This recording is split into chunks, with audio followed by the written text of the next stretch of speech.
It holds 23,500. Does it 8 amazing baguettes? There's like 30,000 baguettes in there. Right. What does confuse people like me, and it is getting easier to confuse. Did you put Co-op Manchester into the sat nav and it took you to around the corner? No. Got 2 for 1 on air fresheners in there though. I don't want to talk about it, but actually they have this thing, right, where you go up to the shop in the stadium, and you scan your card and you go through a little barrier, and then you take what you want from the shop. And you don't pay for it. Bruce, they've had that down at my Co-op on Convermore Road. They had that years ago. Yeah, you didn't even have to wait behind a barrier. Yeah, you didn't even put your card details in. It's not the take what you want bit that he's worried about. It's the you pay for it bit that's thrown him. Oh, how much was a pint, Bruce? It was space age. I didn't have a pint. We were a bit late arriving. Our Uber wasn't very good, and he took quite a long time to get. What rating did you give him? I didn't rate him. Oh. I didn't have time. No, anyway, we're sort of dancing all over the place, which is pretty standard, really. But evening, Hallie, how you doing? Yeah, hello, so everybody. Look, I've even what was I on about? Which bit did you want to know? I was talking about the shop, and then you just. You don't know about any of it, Bruce, but you're ploughing on. So yeah. It was 20. Anyway, it holds 23,500, and it had this fancy shop where you scan your card, you go in, you take what you want, and then you come out. Anyway, they said, right, we're going to charge you £9 on your card. Youngie's got it.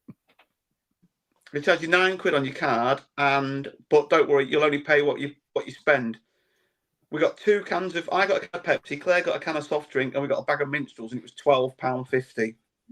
Bloody. Oh, that's Odeon on Freeman Street money. That is. That's got to be covering for the people that don't scan the card on the way in that you were just talking about. I think I'm paying like usual. I'm paying for the ones that bloody don't do it properly. You're doing a good deed. He was quite good, but I think I've seen him enough times now. There was quite a few recycled tags, which was a bit like the latest Peter Kay tour, but it was his 25th anniversary, so he's going to tell some stuff that he's said before. So, but yeah, it was good. There was 13,500 there last night, and it is mighty impressive. But I tell you what, I won't want to go to an away game at the Etihad. There's nothing round there. It's just like an industrial. It's like being on Wilson Road. Like at Colchester away. Like Colchester. That's just a motorway. And a Mackey's. Oh, Colchester is shit, isn't it? But yeah, they got very offended when I put that on Twitter that Colchester they didn't know apparently. They've never been. It was shit, really. I mean, there was families stood on the corner on this industrial estate next to Ladies of the Night. You know, it was like sort of we're waiting for a taxi, and then there's taxis dropping blokes off. Safe journey home. She went, safe journey home, Bruce. Yeah. See you later, mate. Bruce went, how old are you? Look me up next time you're in Manchester. See you next week, Bruce. Yeah. Oh, and this guy, the Uber driver that took us home. How much was that? 15 quid. It was about 3 miles, but it was. We did really well. I'm not going to go on anymore because you'll put the music on in a minute, and people really don't want to listen to this. But they do, Bruce. They do. This is the thing. It was a bit. Simon wants to know what you are on about because, as usual, he was having a little chat, and then we just went live halfway through it. I went to watch John Bishop in Manchester last night, Simon. In a co-op. In the co-op, yeah. He was. It's like when Badly Drawn Boy did the concert in Marklews down near Columbia Road. There. It was. I was there. You know, it was the one on Yarborough Road. Oh, sorry. I always mess up the details. I'm all big picture. I'm at the wrong Marklews, Youngie. Just here for the abstract. You're not here for the complicated stuff. No. I'll do the broad strokes. You fill them in. Yes. Bruce, well, I'm very glad you enjoyed your trip to the co-op. Thank you. I would have enjoyed it more if I'd have got to go to Salford, which was only 3 miles down the road from where we stayed. But Maisie's game was moved from 10:30 till 11:15, which scuppered that plan. I just got into the bar in the French resort that we were staying in, and got a pint and watched it on my phone from about 30 minutes. So I would have missed. I think I would have missed both of the goals if I'd have gone. But yeah, so La Coupe, La Coupe. Next week he's going to watch Jimmy Carr and this a local. Yeah, it's amazing though with comedians. Bruce is saying, if you go see Oasis, the second Oasis go, right, here's some of our new stuff. Like, get off. Don't you want to hear Peter Kay say garlic bread? Is that not comedians? It's completely. It's like I have to say, I went to see Peter Kay on this latest tour, and I love Peter Kay. Everyone who knows me knows I love Phoenix Nights. I'm obsessed with it. But even I, after a while, was like, come on, Peter. Where's the originality now? This is, it was one garlic bread too far. We've all been there. We've all been there. Isn't that the ethos of a Pizza Hut buffet? Yeah, exactly. What was quite funny though, just the last, he was saying that he's been on tour. He's been rehearsing the tour in America, and I don't know why. I think he just likes America, but he just said that a lot of the humour and stuff was just lost on the Americans. They just didn't get it. They don't have humour over there, do they? Not unless it comes in a bun. Or loaded. Shot someone in the face. That were quite funny. Garlic bread. Get in, it's spitting. Isn't it amazing when dinner ladies trying to put kids in classrooms when gunmen's running down all. You're like, don't run, don't run in all. Mike, just make a note, mate. 6:40. Yeah. For the cut. It's first inappropriate joke. That's not inappropriate. I'm not the one in charge. It's Bruce. He's head of HR. He should have said something by now. Oh, I thought you meant Donald Trump. I was going to say, look a bit like him. No, I got a JD Vance once. Wow. Oh, you see those memes where he keeps getting bigger? You not seen that? Yeah, no. Don't try rescuing yourself now. I know that was a fat joke, Mike. Yeah, I thought that's why you said they were called you. They called 7 minutes 19. Bruce, I want to put in a complaint. The bike back or the mic back. Unbelievable. I wasn't trying to get out of it. I was going head into it. I'm in. Talking about Pizza Hut buffet. Got old Manny Desaruve. Masrick Desaruve. What? Go on. No. Let's go with it. You got to pronounce his name. Manny Desaruve. That's not a million miles away. Don't start. It might not be right, but it's not that bad. I'll tell you something. It's that far away. Bruce could have parked there for free, but it'd still cost him 20 quid in the Uber to get to the co-op. Says the man who's known me for a lot of years and has only recently pronounced my second name right. We can't all be called fucking Green or Young.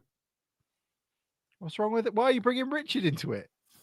Fucking rude. Like, what? Mike's just shooting from the hip today. Why don't you have a go?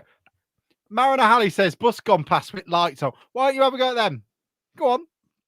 No. Oh, I had to apologise to Mariner Halley. I said he was wearing a Man United shirt on his town mascot picture, but apparently he was just dressed smartly. It wasn't a Man United shirt in the 90s.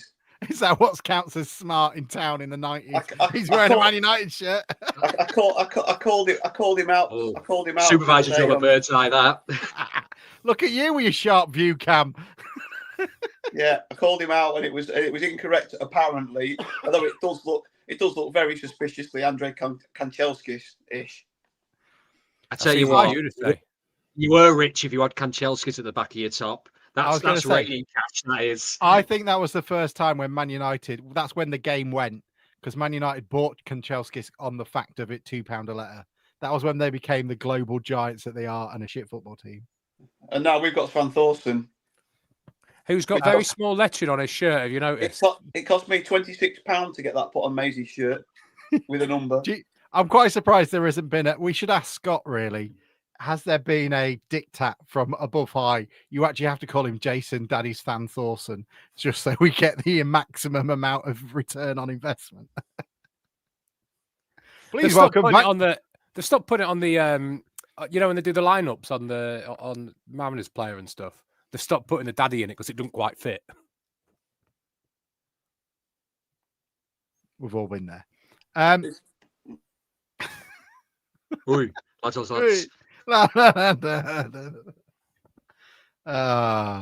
Should we go live? Juvenile. Yes, let's go live. Hallie says they forgive you, Bruce.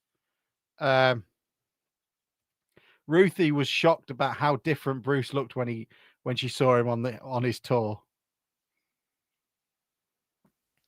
Oh, Peter Kay. Yeah, no, he does look very different. Bless him. Richard says it's probably the best time in 20 years to be a Town fan, but the chat shit at the start gets longer.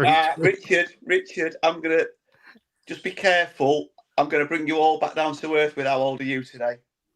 Can I back just down say, to earth with a big fat bump. Open wide for some soccer! And now the shipping forecast issued by the Met Office on behalf of the Maritime and Coast Guard Agency at 1130. Go! At 1130. I don't think I've ever wanted to be in a stand more than my life around here. They're going crazy. This antiquated main stand, I can feel it vibrating. Say, they got a penalty here, there'll be fish flying about that. There's no tomorrow. What a magnificent piece of football! This is Berlin! Berlin scored!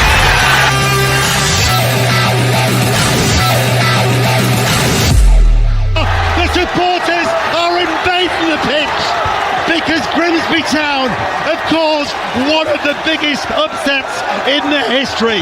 Love it.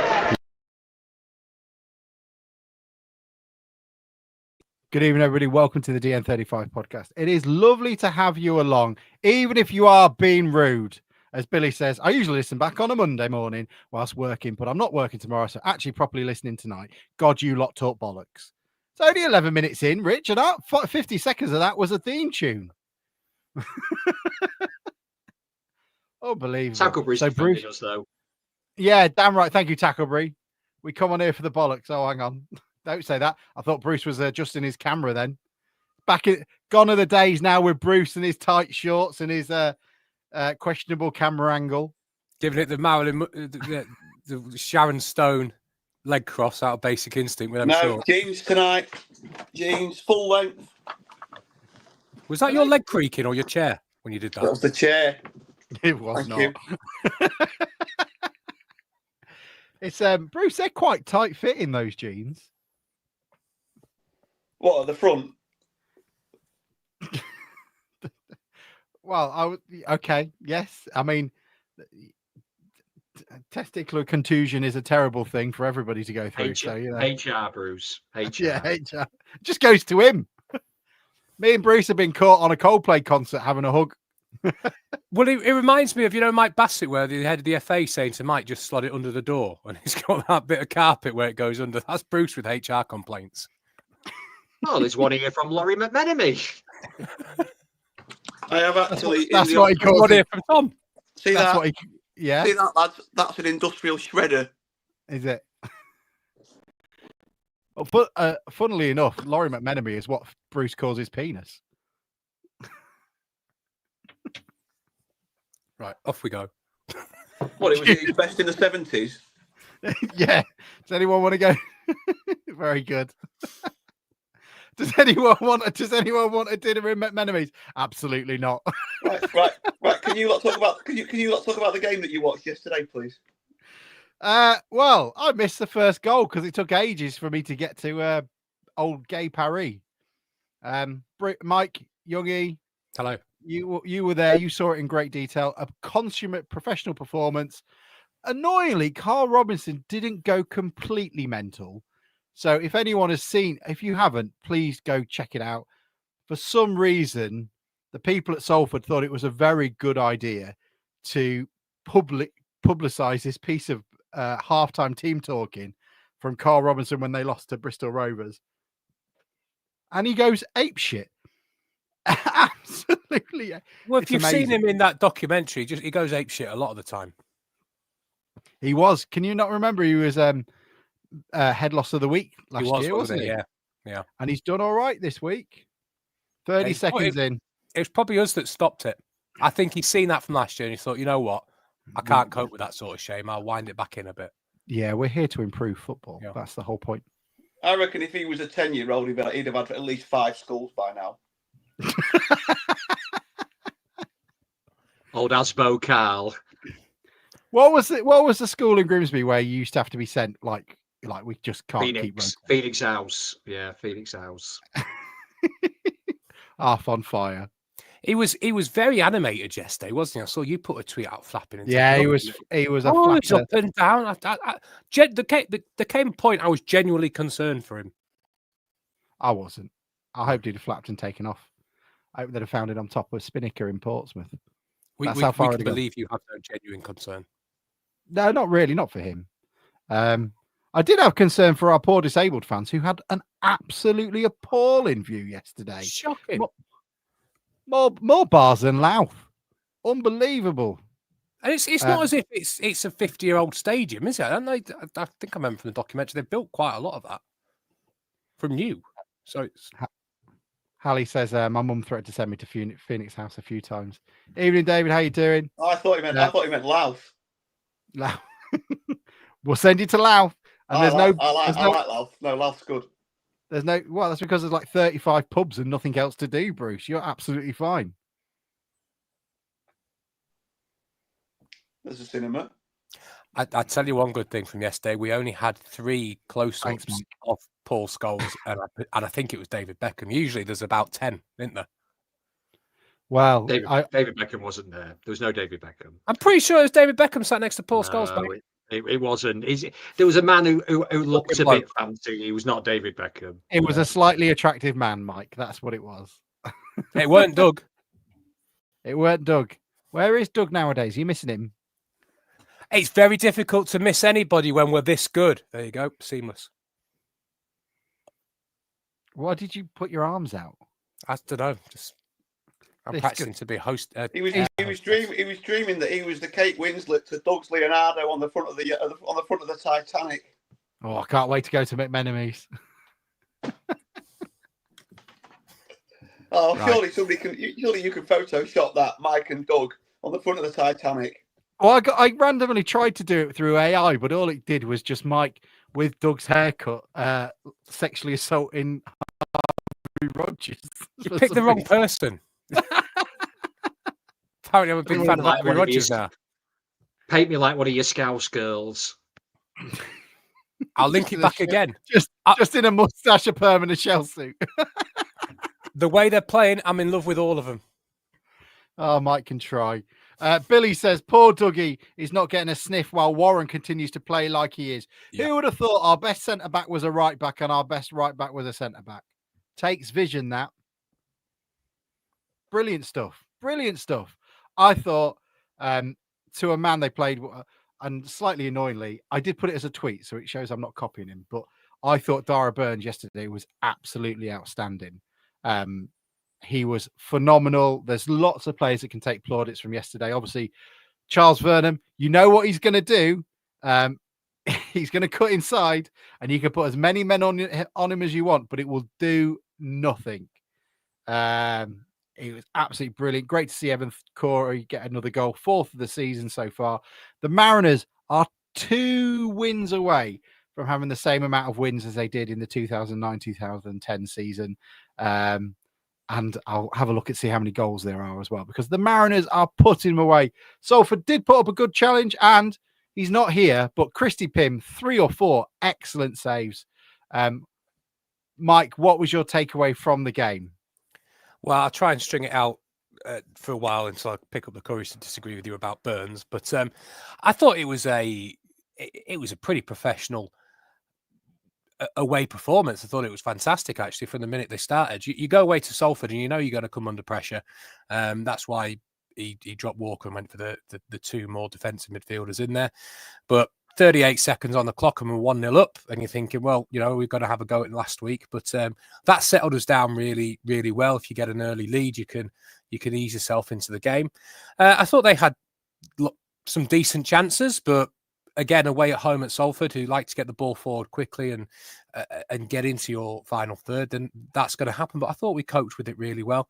Every single player, I think, had a decent enough game. There was a few standout performances. I think that back 4 at times is just brilliant. And especially, as you said, with Rogers as a right back, he game on game is getting better and better and better at doing that. I think he's a player that's developing into a new role, so there'll always be bits he can improve on, but he's a League Two footballer, so of course there's going to be.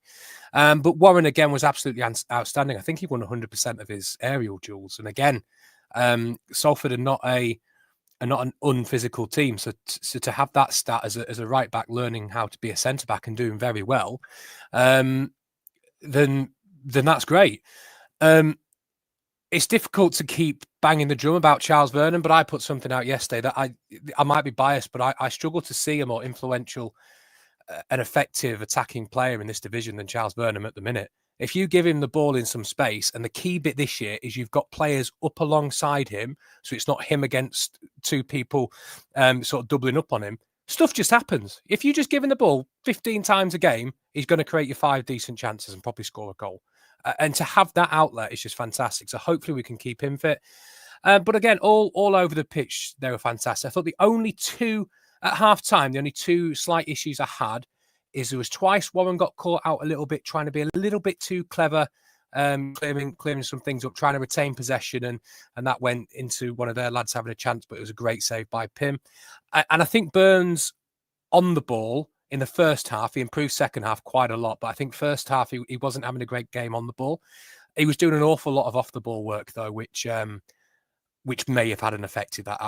I think he had a great game off the ball and sacrificed himself quite a lot for that, because you could tell it was a game of two left wingers both wanting to cut in, and ours was better than theirs, and our defenders were better than theirs, and I think that's what it boiled down to. But I didn't feel under pressure or that we were gonna concede during that entire second half, and we're just good. We're just really fucking good.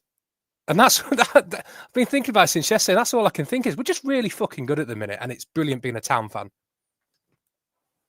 That was a promotion team performance on it. That is, you go into a team that are going to be up there at the end of the season. Salford will be up there. They spent a lot of money. The strikers Udar 350k they spent on him. They've put money out, and we just went and did a professional job, a proper team performance. All of them were 8 out of 10s yesterday. And when have we had that? When have we had where every player is stepping up, know the role, do the jobs very, very well? And that's what they did yesterday. First half was get the goals, attack them, put them on the back foot. Second half was just professional. Let's be honest, for a team that were chasing the game, we reduced them to half chances in the second half. They had their better chances in the first half, didn't they? But I thought second half we managed the game really well. I thought Artel was smart going free at the back in the last kind of 15, 20 minutes. That was a solid move against their substitutions, and it was an absolute professional job. And that is what promotion teams do. That is what the better teams in the league do. We say, I kind of think we say it every week, don't we? And it's funny when people say on the comments, "Oh, like best run in ages," and all you're talking about is the bit at the beginning. Well, that's because we're kind of running out of superlatives. This team is very, very good. It's lovely to talk about, but unfortunately, it does maybe make the best of content sometimes because we feel like we're repeating ourselves. But no, brilliant. I thought Sam Thornton again when he came on. Look, that first corner. When he came short, nearly created something from it. We've got these players to come, Roses that waiting to come back, and he gets another 20 minutes or so. It's just megally positive again. Brilliant result. I think best performance of the season as a team performance. And I thought that as well, credit to the away support, who I thought from minute one were superb yesterday. I think I read we've averaged over 1,000 every away game this season, parking aside the checker trade. So brilliant. Love it.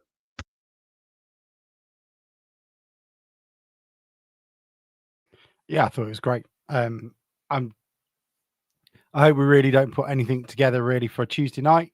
Give them all a rest up, and I can't agree with Youngie more in terms of that's the sort of performance that kind of goes under the radar. It's not the 7-1 against Cheltenham, but to be honest, that's kind of a gimme. What it is though is I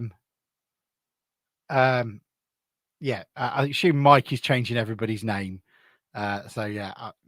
He's having fun. This is what you miss when you don't watch us live. But I've lost my fucking train. In your own time, Alex. Yeah, Sutton Panty Sniffer, have you got anything to say? Oh, Mike's mic is not working. No, well, it is. I was just surprised you went back to me. I think one of the stats we've talked about is Corey's goals. He's got 4 now in 15 games, and Alex is changing my name while I'm not looking, obviously. But he's got 4 in 15 games, which is more than he got in 51 last year. Now, because it was so little goals last year, I know that can happen, but I don't think it's a mistake. And I think that shows the difference as a team. You know, he's getting up there, he's getting in, we're creating more chances. That's undeniable. So he's scoring more, but also the improvement individually. We know that David Artell improves players, and we can see it. But this is again another thing where Corey's at the beginning of the season, he needs to score more goals. What's he done? He's played 15 games. He scored 4 goals as a holding midfielder. Well, a little bit more than that, but you know what I mean. So I think that just that stat alone demonstrates to you those improvements moving forward. To answer your question, Andrew, Artell said in his post-match yesterday that the reason why he didn't have a goalkeeper on the bench was basically because statistically the chances are you don't need one. So that's what he said. He's going full Hurst. Yeah, he's going full. He said 200. He said on average it's every 250 games that you bring on your goalkeeper. So he said he'd rather. We got into the point where the squad is getting bigger and bigger. Everyone's become available. Therefore, he wants to use it for an outfield option. Do you think he's going? Actually, Orton came on against Carlisle, so we've got at least another 200 games before the odds go against us. Sorry, Bruce, what were you going to say? I was just going to say that we know that Warren can play there. Sean Pearson is chomping at the bit on the sidelines. Go on, Gaffer, get me on. Well, do you know what? As well, because it's not unknown for it to happen. I've seen a couple of games the last couple of years in the bottom 2 divisions of the Football League, and you see outfield players going goal. It's relatively easy if you're a good team, which we are, to protect a goalkeeper. When Orton went in goal, he's a young lad that's nervous. I don't think he had much to do. What he did really well, and he had a great performance away at Carlisle. But we protected him. So if that happens halfway through a second half, we've got a team that's probably good enough, probably professional enough, and probably got the right coaching and tactical awareness to be able to protect him anyway. So I think it's a no-brainer. If it's once every 250 games, 249 games, you're missing out on playing maybe an extra option that you might need to change in the game.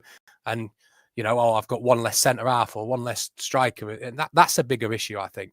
As well, we don't know. There might be somebody competent in the club that can do it. I'm sure they look at that. Speaking of Orton, by the way, I spoke to somebody at Grimsby Borough last week, and they're raving about him. Said he's been brilliant for him so far. They think he's a real high quality keeper. So good for him. Salford had a player called Siri on the bench yesterday, which was quite funny. Do you think that was just a problem when they were doing their recruitment meeting and they were trying to use AI or something? Yeah, like when we got Makofo. Bruce, did you hear any of it? Have you got any takeaways? I know you were. I saw most of it. I saw some of it. I think I saw one of the cock-ups that Mike was talking about in the first half, where they sort of both left it to each other a little bit and he ended up making a save. But it was just a, like you've said, it's a statement result. I think going somewhere like that and winning 2-0. It's typical, isn't it? You're just talking when you're struggling. You seem like you've got no players fit. When you're going well, all of a sudden we've got players coming back. We haven't got room on the bench for a keeper. We're not scrabbling around the youth team, but there's no youth team lads. There's no room for them anymore. So when you look in and you make a lot of your own luck, but when it is in, when things are going well, we just know how quickly things can change. And I still think we've got a couple of key players in the team. I think you take Kieran Green out of the team for any period of time, and I think we're going to miss his energy, which we did in one of the home games when we rested him. But at the moment, it's great, and we've been through so much shit in the last 20 years. Just enjoy it and get to every game that you can. Do you think what you were talking about, where everybody's fit? Do you think that's the antithesis of, when everybody's really shit and the players on the bench just get better by not playing?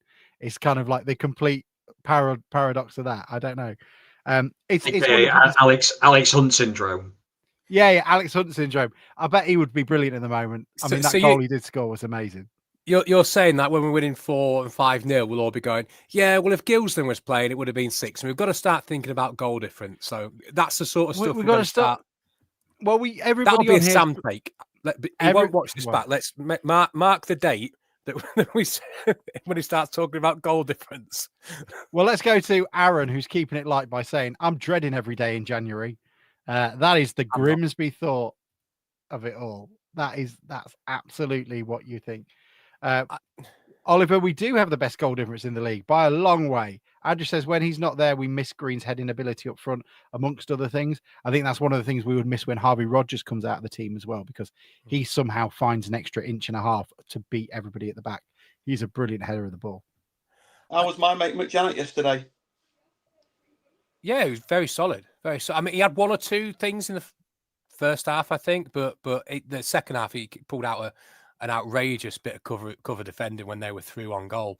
And he goes about his business the same he does every week, just calm, solid, no drama really, neat and tidy. And there's lots of them like that. But I mean, going back to that comment about January, I am a little bit, but I'm not really. I think we've seen over the last years, players want to be here. And that's the difference of a club with a culture of winning and a culture of improving people. It's going to take more than a low-end League One offer to take somebody from here that's playing in the first team, because most players aren't stupid. Most agents aren't stupid. They'll know, if I stay at Grimsby Town, is that going to be better than going to X, Y, or Z at the bottom end of League One? Might get a few extra quid, but look what he's done to McEachran. Look what he's done to Van Sorsen and Corey Green. And I want to be a part of that. So we're not in the same boat we used to be. Of course, if a top League One club or Championship club comes in, then people are going to go, but they're going to have to pay for them. And that's part of the model. They're going to have to pay for them. We can reinvest that and bring the next one in. Yes, Yuri, sorry. Yeah, I was going to say the only counter to that maybe is keeping some players happy if they're not playing. Obviously, he said yesterday in his post-match, didn't he, about having to speak to Gezatori and his agent coming over. So I'm guessing there's been conversations, putting 2 and 2 together. Maybe he's asking why he isn't playing every week. And, obviously, I mean, it's a bit of a different situation for him in the sense of obviously he's moved over here. And this is his first professional club. But that might be the other, obviously, question when the games get a little bit thinner, when we're out in the cup competitions, is that, why aren't I playing every week, Gaffer? Do I need to move on? But there's going to be a balance in keeping everybody happy.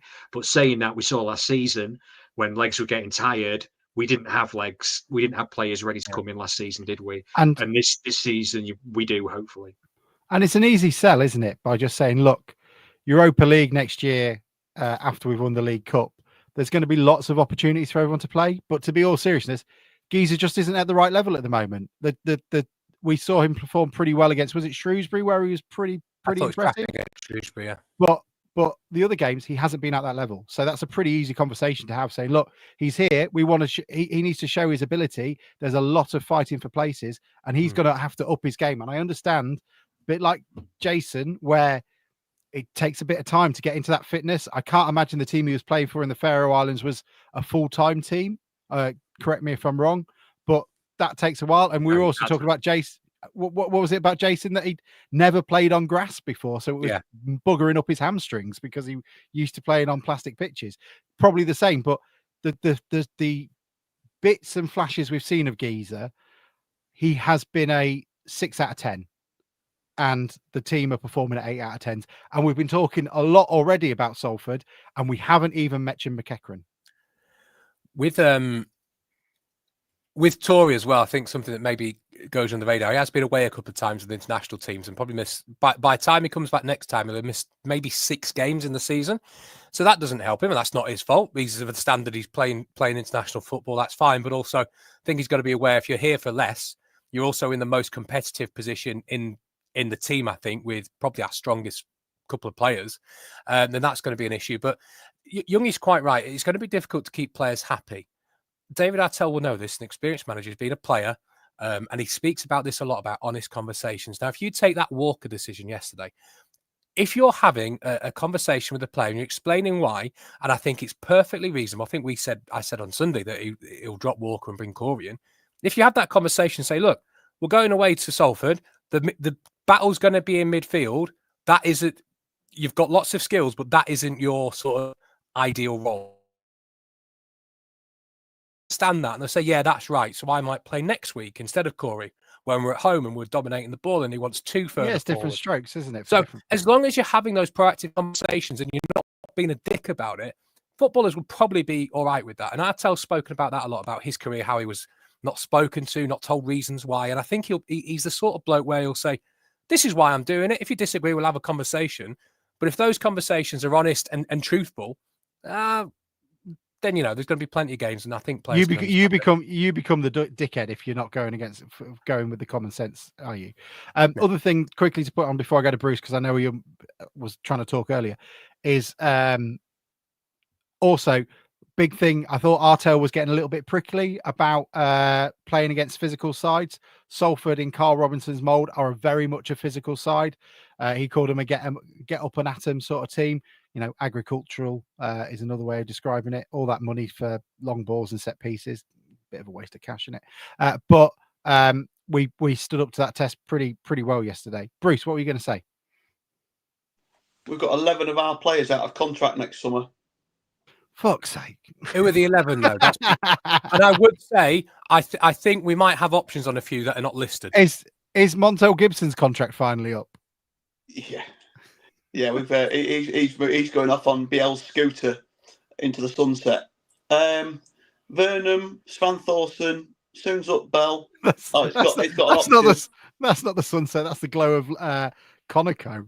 Danny Rose, George McCracken, Evan Corey, Terrell Warren, Doug Tham, Harvey Rogers, Cameron McJannet. How many more of the first team do you want? And Seb Autumn. I do think there's maybe one or two of those with options, Bruce, to be honest with you. Hopefully as well, we get into talks early, very early with these boys and say, look, you can see what's happening. This is going really well. You're settled here. You live in the house next door to the gaffer.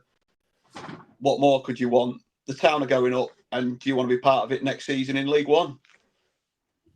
Yeah, exactly. And you can basically have two options on the table, a League Two contract and a League One contract, can't you? But just to counter that does leave us open when Mike talks about clubs having to pay money.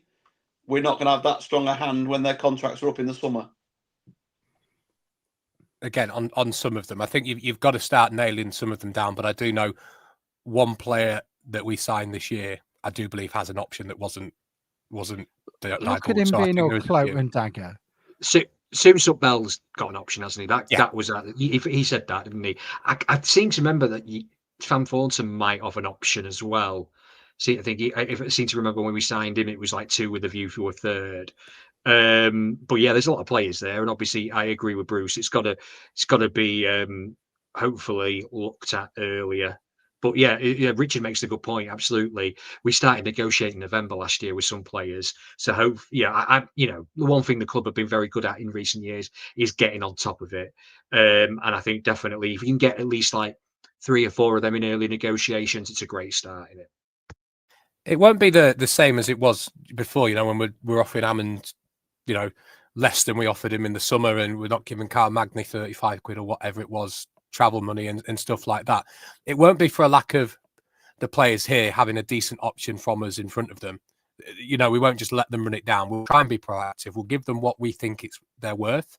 And if they don't want to sign, then they don't want to sign that. There's nothing you can do about that. But it won't be for the want of trying, and we won't try and cut corners. And I think what you might end up with, in worst case scenario, in January, you get offers for 1 or 2 that haven't extended and may not extend. That's the only time that you really have a difficult thought, because do we cash in? Do we get a few quid? Or is it worth more to us as a club to keep that player to the end of the season, say thank you very much, we're going up, and let them walk away?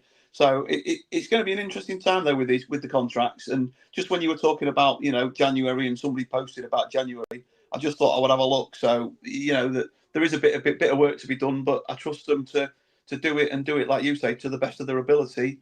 And if anyone does want to move on, then we'll go on without them, and we've got other players in the building that can replace them, hopefully.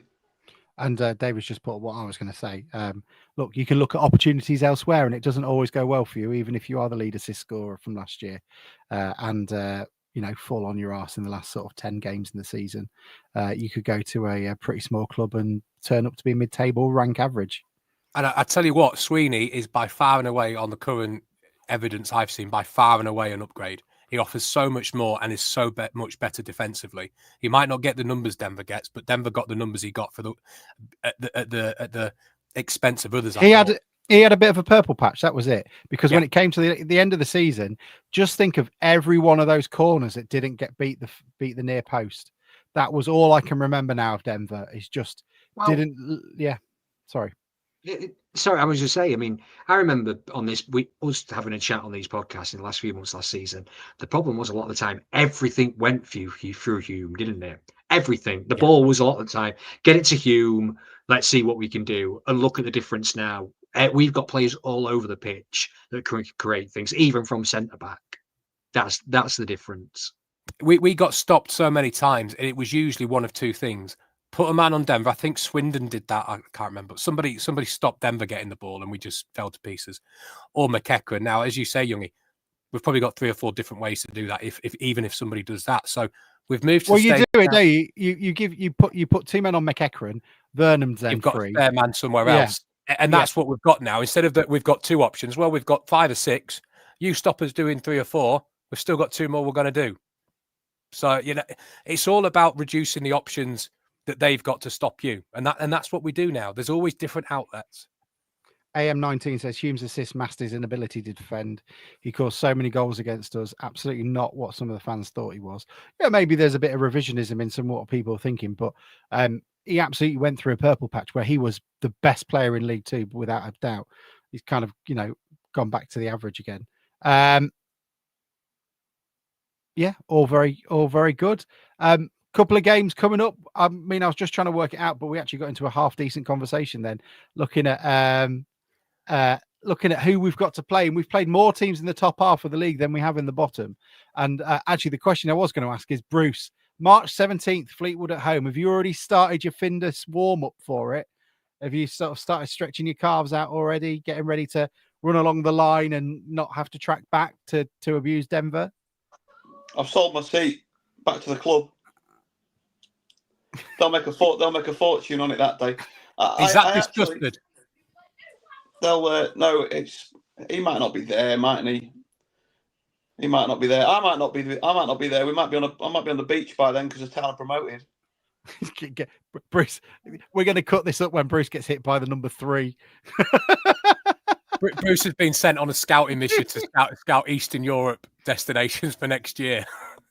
Just pictures of him I keep saying I want a pre-season tour. I'm going to have to start. Somebody's going to have to fund me to go and start having a look around Europe. I could imagine us doing. Let's just do former Eastern Bloc states. So let's do Plovdiv and Lubna and places like that. I want us to go back to Prague, where we how could we tour Prague in the 1950s and 60s, and now we're lucky to watch through a fence in Spain. It's like these guys. I mean, what an adventure that must have been. Yeah, I'm definitely. And if we can go back to the stadiums that they played in, no matter how run down they are, want to do that? Do you not want to do that one that you've seen where like a steam train goes in front of the pitch? Have you ever seen that one? No. I'll find it for you. That's like in Slovakia or somewhere, is that? Yeah. I do have one more. I've got a picture of Stalin in the above the dressing room and stuff.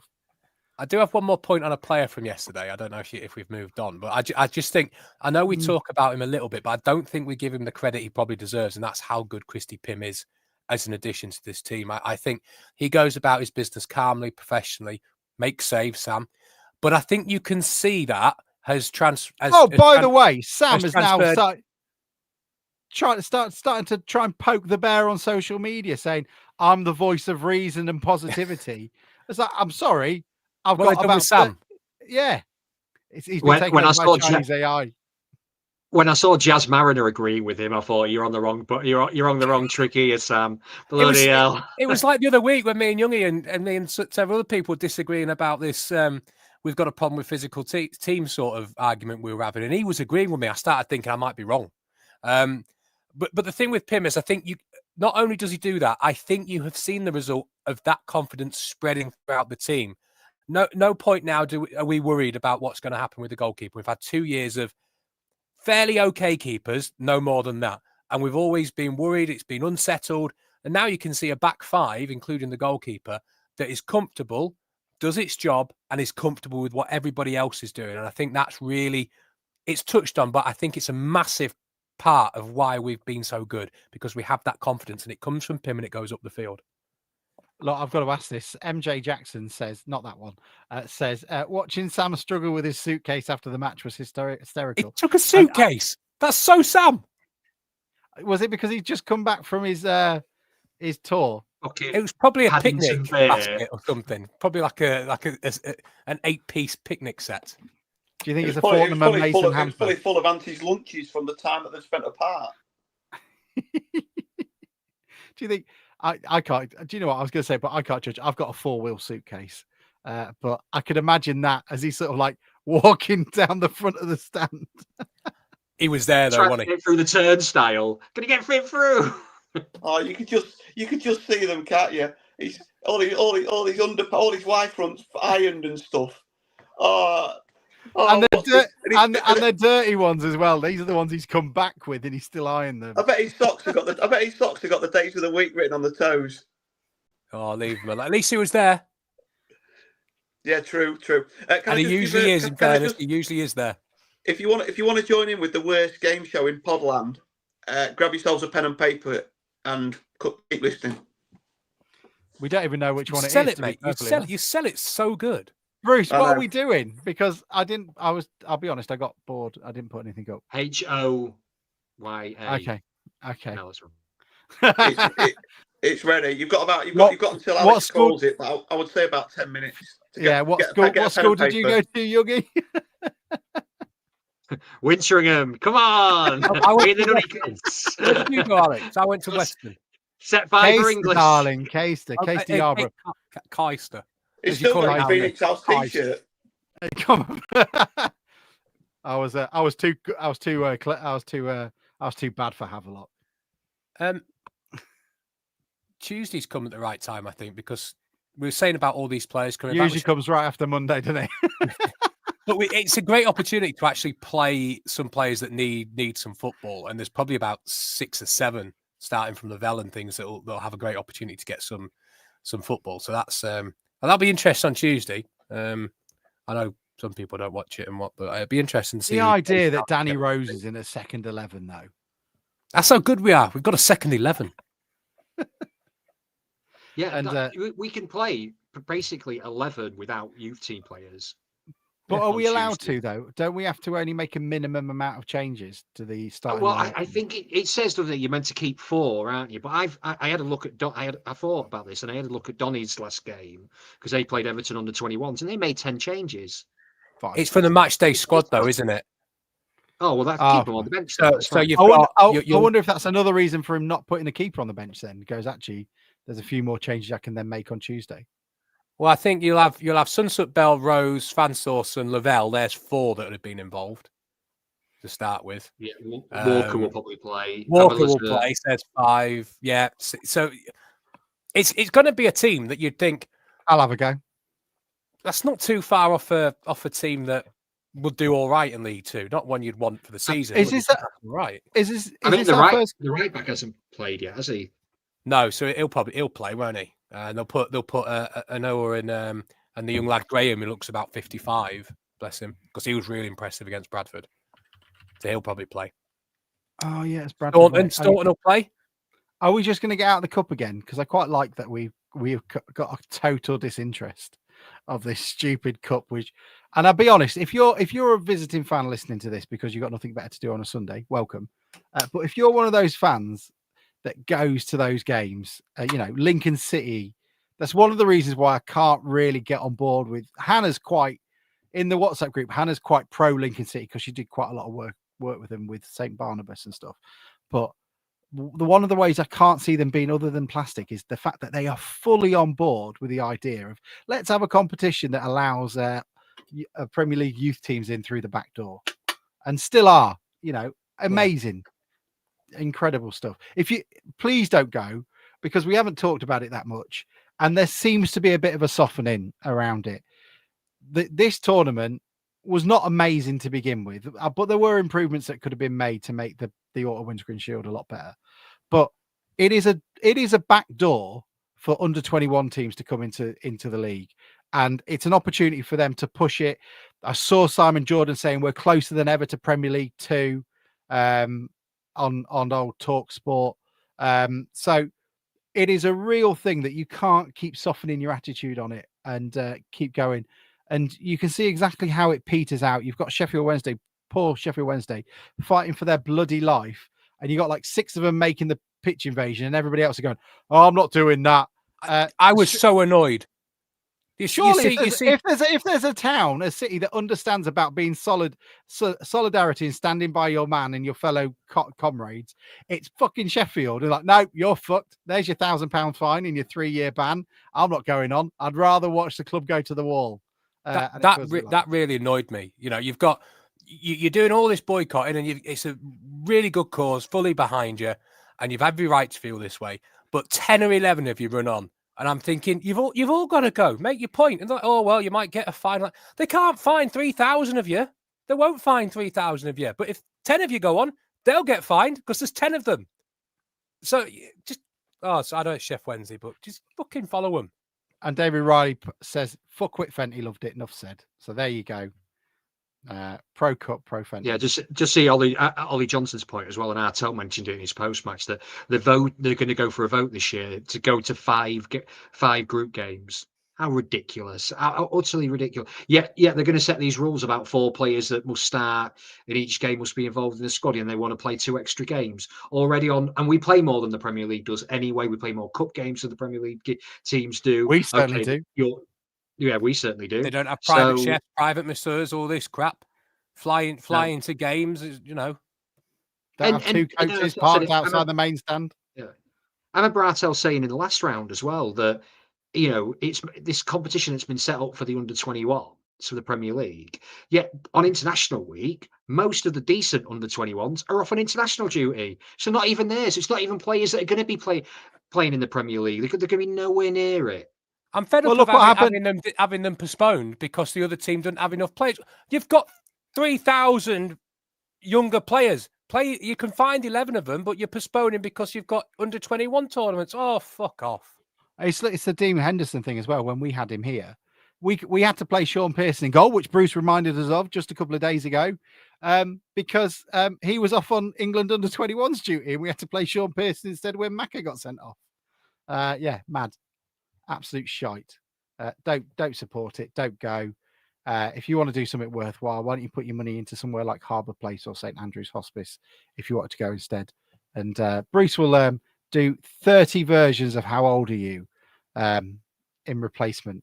Maybe we should do a quiz on that night.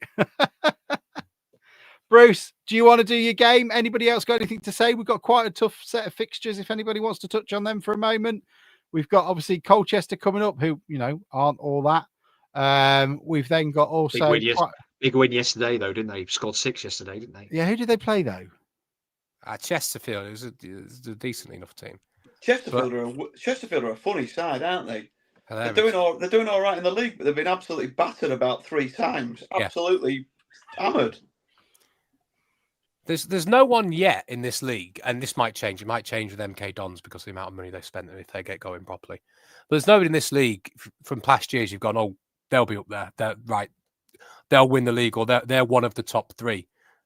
Maybe Walsall are getting a bit like that, but then last year's evidence is they fell away. So, and we all know Holloway at Swindon, he can just lose the plot for anything, so they could fall away. But it's an open league this year, and we're it's early days, and I feel terrible saying it, but League Two needs to sort of take note of us, to be honest with you, because we're bloody good. Well, let's keep our powder dry. So Colchester coming up next, followed by Gillingham in that sort of top half. Crewe as well. Then just playing Brentford in the League Cup. Then we've got Everton's kids. Doesn't matter. Barrow. We never win at Barrow. Everyone gets norovirus. Then Chesterfield. Then Swindon away. Then Tranmere at home, and then it gets into sort of Shrewsbury, Notts County, Bromley, Oldham, Shrewsbury again. So up until 22nd of November, every game is a toughie. So let's see what 22nd of November. We'll still say where we are. We're going up. I think every tough game we've played this year, though, we've won, haven't we? I'd say Bristol Rovers, but yeah, I agree. You look at that and think, oh, that'll be a massively tough game. That's not. I know because of how they play, it might have been tough, but you don't think, oh, they're going to be really good. I think we outplayed. I thought we were better than them. Unlike in other years, we're a tough opponent as well. Yeah.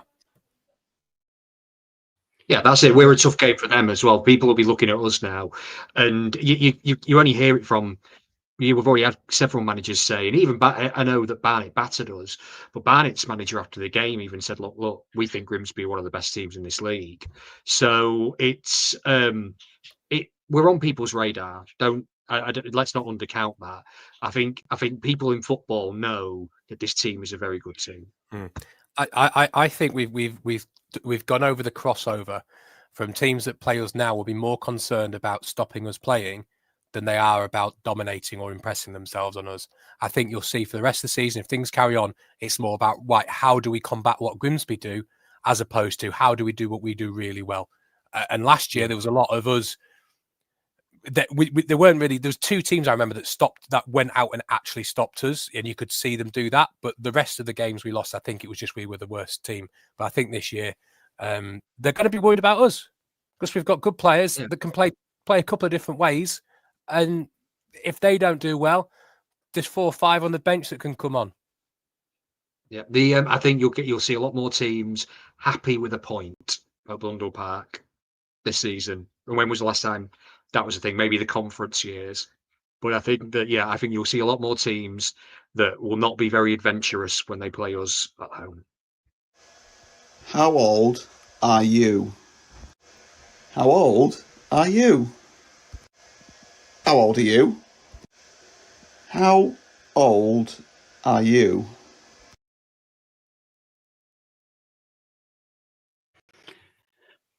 Is he even there? Here he is. Podcasting heritage. The hostess with the mostess, the man whose McMenemy's bar is named after.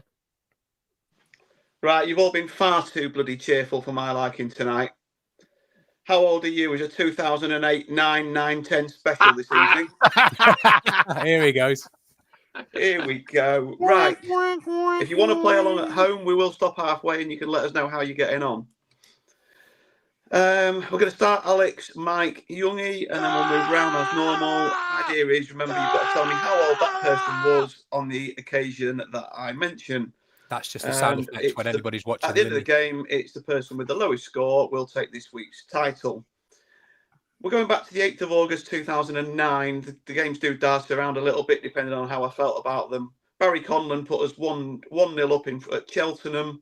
Bit of a sliding doors moment. Had another good chance and missed, and we lost 2-1, and the season went to shit. We talked about it the other week, I think. So, on the 8th of August 2009, Alex, how old was Barry Conlon? 34.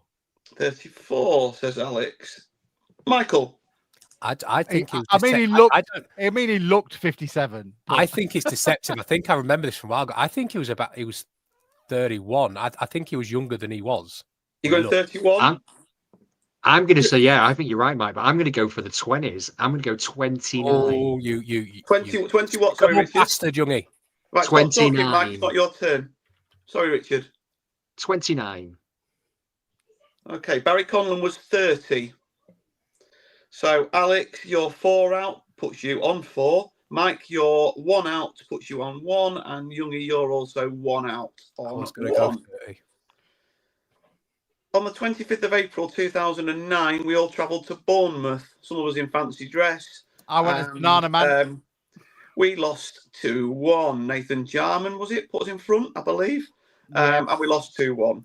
We had 2 players sent off in that game. The second one in the 87th minute I forgot about that. being Joe Widdowson. So how old in April 2009 at that game was left back Joe Widdowson? Mike? 21. 21, says Mike. Richard? 19. 19. And Alex? 20. You bastard. Okay, Joe Widdowson in April 2009 was indeed 20. Yes. So Alex, you stay on 4. Youngie and Mike have gone either side again, so you're both on 2. So do I not get a point for being bang on or something then? Is it just... No, just shut up. Right. Okay. Shut up, Greens. Did you like the way that I've thrown in the Grimsby Town content into the quiz? Just shut up. Very good. Right? Very good. You don't get this on ITV daytime, do you? Right. It's supposed to see Bradley Walsh. Shut up. Somehow, on the 7th of March 2009, we put 5 past Lincoln at home. Stephen Mulhern looks rough. It was out of character, everything that happened in that season. Akpa Akpro and Adam Proudlock got a brace apiece. But how old was Adam Proudlock in 2009? I'm going to you, Mike, first this time. 28. 28. Alex? 27. 27. Youngie? 30. Oh, sorry, I've done that wrong. Mike said 28. Yeah, sorry, Youngie, go on. 30. 30. Adam Proudlock was 27. Alex, you're clawing this back. Bang on. Mike's one out again. Pump it up. Mike's one out again. He loves Adam Proudlock. Putting him on to 3. A very consistent Mike. And Youngie was 3 out, putting him on to 5. So Alex slides into second place. Stop singing. You can see the anger in his face. Right, Alex, we're back to you starting. I like to point out, Bruce, I haven't started yet. All right, Youngie, you go first. I got the order the wrong way round last time. I do apologise. Right. Shambles. Youngie, you can go first. Thank you. I'm taking you back to September 2009, the 5th to be precise. Port Vale put 4 past us without reply away. Scunthorpe had kindly lent us their goalkeeper for this game. Talk about planting a dodgy one. Young Josh Lillis. How old was Loney Josh Lillis in 2009? Okay, I don't remember a lot about Josh Lillis. He played 4 games for the Mariners. He was 23. Alex? Isn't he still at Barrow? I don't know. I don't care. Get on with it. 22. Mike? 24. No. Josh Lillis was 22. Yes. Alex, our expert, on 4. Mike's what a run. Mike's 2 out, so he goes to 5. It's now. It's gone over that bit where it's now suspicious, Youngie. What do you think? I've got a fucking list of every town players. 4 in a row. First and foremost, showing how shit you are at this game on 5. 3 in a row. I know you struggle to count to more than 4, but still, it's only 3. No, Mike. Right, this time, right. There's 3 left, right. This is where it gets interesting because it's his turn to go first. Oh, it's going to get interesting. So it's going to get interesting, listeners. It's going to get interesting. He actually knows. Fuck all. Right? It now, but he's just going, all he's done is gone one either side of whatever you two have said. Right. Yeah. So, in November 2009, Peter Sweeney smashed one in at Elland Road in a 3-1 JPT trophy defeat. What did he do on the pitch? Hang on, who did you say? Sorry, so in Bruce, 2000 who did you just say scored? Shut up! All right, Marley. So in 2009, how old was Peter Sweeney, Alex? Oh, Peter Sweeney, 29. Mike?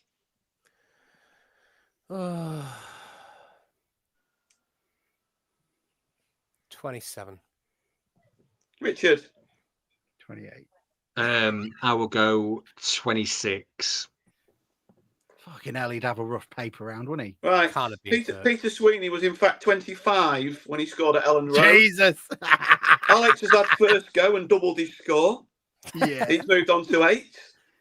Mike's +2, so he's on to 7. And Richard is +1, so he's also on to 7. 8, 7, 7. Right. Yeah, in your face, you losers. Ooh, Anybody out there having a go want to let us know how they're getting on with 2 to go? I will start the next question, but if you want to put it in the chat. Lovely crowd interaction there, Bruce. Very good. Bruce, would you like us to read that stuff out, or will you tell us to shut up again? We're all standing. I've got the comments up today. They're all standing by for it getting interesting. Right. Okay. Now, people. Right, Mike, you to go first this time. Go on then. 8th of May 2010. Let me take you to Burton. I'd rather not go. Nick Colgan bent over and picked the ball out of his net 3 times. He also got pushed over. And I think Ty Stevenson kicked the ball for him once. Right, so Nick Colgan conceded 3 times. How old was Nick Colgan in 2010, Michael? He was 35. Yeah. Richard? I think he might be a little bit older. I'm going to go for 37.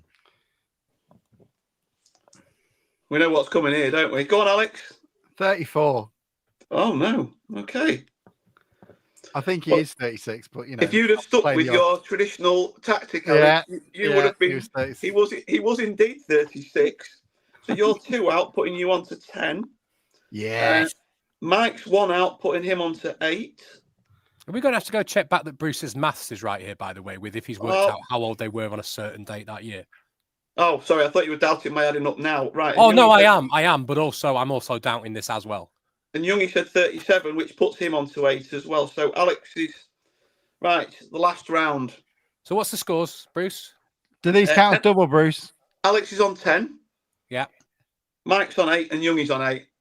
But people, I haven't got a tiebreaker, so you're not allowed the same answer.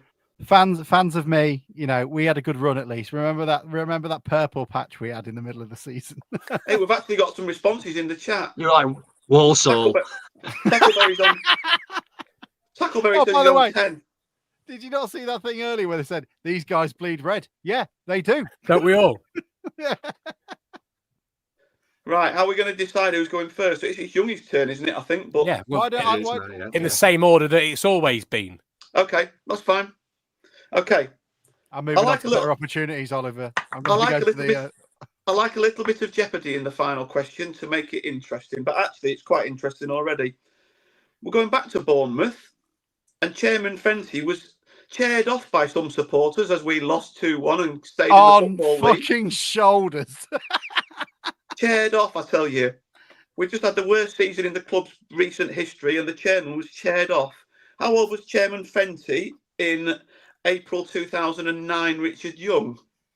Oh, it's a great question, Bruce. It's brilliant. He had a very long midlife crisis, didn't he? And I'm just trying, which is probably still going on now. I don't know where to go with this. I'm just going to have to take a punt. I think he might have been in his 40s at this point, late 40s. Put a 4 down, I'm going to go 48. Alex. 47. Can I not go 48? No. No. And I fucked you up because I did the other one. Because I can't go further. So I'm going to have to say 49, but I would have gone 48. You would have gone 48. I'm not. Bruce is going to cry. You ruined his this. Right. He was, in fact, 56. No, he wasn't. He was 47. He was 47. Alex, you stay on 10. And the buddy boys, because I'm allowing Mike his 48 because he was so keen to go 48. Buddy boy. We've got a tie in first place this week, Michael and Richard. I'm not going to split you. It's been a friendly type of podcast. It's been a fun game show. You've told us all to shut up at least 4 times. Well, all right, it was fun for me. Bruce, it's the best Should game we in have the a- business. No, we need a tiebreaker. You need to just come up with one. No, because you'll just copy his answer again. No, well, Okay. you can't copy answer. I will give you a tiebreaker question then. Some okay. of us on Oh, some of us on he the hates me. You'll be all right, young. He hates me. I've got to find the answer first. Some of us on the WhatsApp group were reading a load of bullshit from an economics professor from Oldham who was strenuously trying to defend the fact that Oldham are the biggest away following team in League Two. Yesterday they played Notts County. What was there? Thank you for coming attendance. How many Oldham fans were at Notts County? Closest to the actual number wins, while I also look up the actual number. Well, it's a big away day, isn't it? It's a big away day. I'm going to go for 1,162. I'm going to go 1,163. Oh, fuck off. You bastard. I haven't looked it up, but they filled the entire away end on the side stand, so I assume Mike is the winner. There we go. There you go. And unfortunately, it was 3,276. So you're both. Well done, Mike. I would have definitely gone That's, higher. Unfortunately, bastard. no, I'm sorry, but we're going on Bruce's rules. So you're both 2,000 out, which means I'm the winner. So there we go. You got it You right. can't claim a win. You can't claim a win 2,000. Well, no, I was only 12 out in total. Hey, Mike and Youngie, the buddy boys, were 2,500 out each. I'm I playing would've the game gone we're playing, not some perfect version of the one you want to play. The game is who's closest. I was fucking closest. Mike should lose anyway. Mike should lose anyway for saying that I would have gone 48 too, because that's what Youngie said. I would have. How old are you? How old are you? How old are you? How old are you?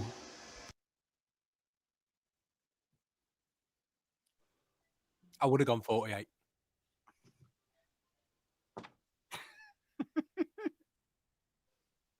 But you still got. No, it doesn't matter. I won. That's the word you're looking for. Won. I think if I won, you were both for 2,500 out. I was only 12 out, so I win. Right, I think that's done. I've had enough of my own game show. Oh, we're standing by for it getting interesting. No, you can have a punch up in the green room after. Oh, you'll be gone. You won't be there. Stop calling my toilet the green room. I'm going in a minute. It's pretty 9:15. Oh, well, I'm sorry, people. We are the Ballykiss Angel of your weekend. The second this is done, it's bath time and bed, and then it's a school day on Monday. So I'm really sorry. We are closing the weekend for you now. And Bruce will do a live version of How Old Are You? Involving as many of, we've got currently 361 people watching. So Bruce is going to do it for all 361 of you. That's a lot of bots. There's a lot of bots in that. There must be. It will be interesting. There we go. Well, thank you all so much for joining us. We hope you enjoyed it. Remember to like and subscribe, whatever the fuck that means. Yeah, there we go. Anything anybody else wants to add before we go? Anyone got to plug anything? Youngie, you got any quizzes? Bruce, you said back at Docks in November. Get your bookings in now for the big. Yeah, it is quite a while a bit, and then we got the big Christmas. Are you falling quiz. out with them? No, well, no. I think they're looking at budget. There was a well and a stutter. I haven't fallen out. There's a very quick answer of no there, Youngie. Mike. No, it's falling out. We're back. We're going back. I've got 3 booked in. So I've got November. We've got 23rd of December for the big Christmas quiz, which always is packed great now.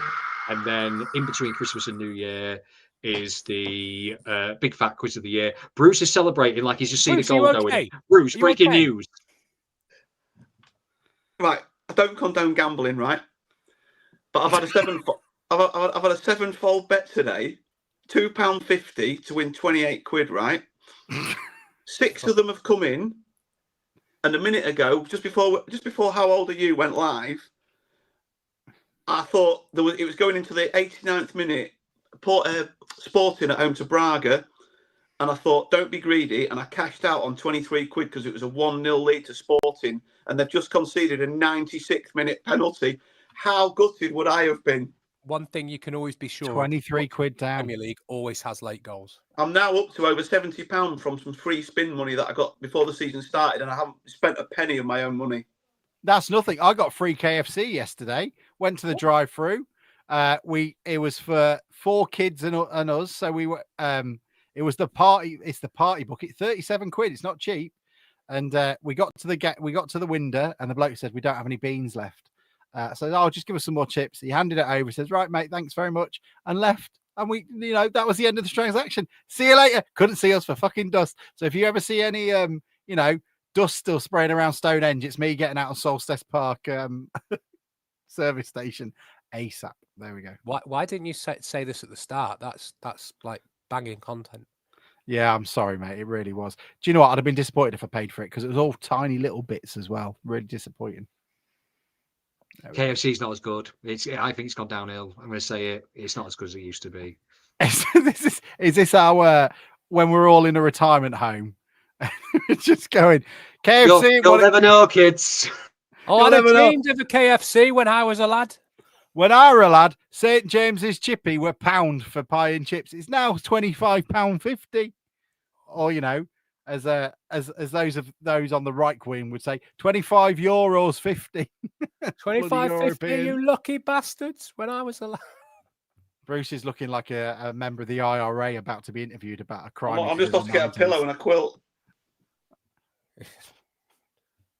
David O'Reilly talking about his cartoons. Popeyes is immense. It is a great cartoon. And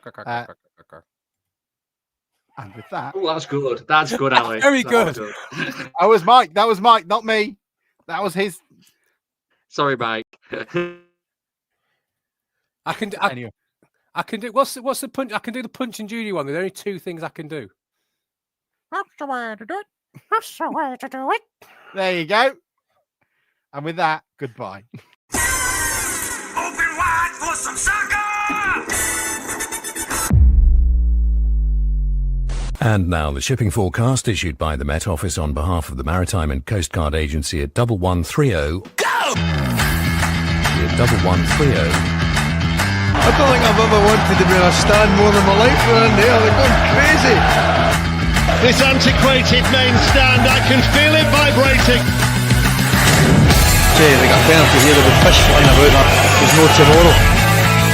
What a magnificent piece of football! This is Vernon! Vernon scored!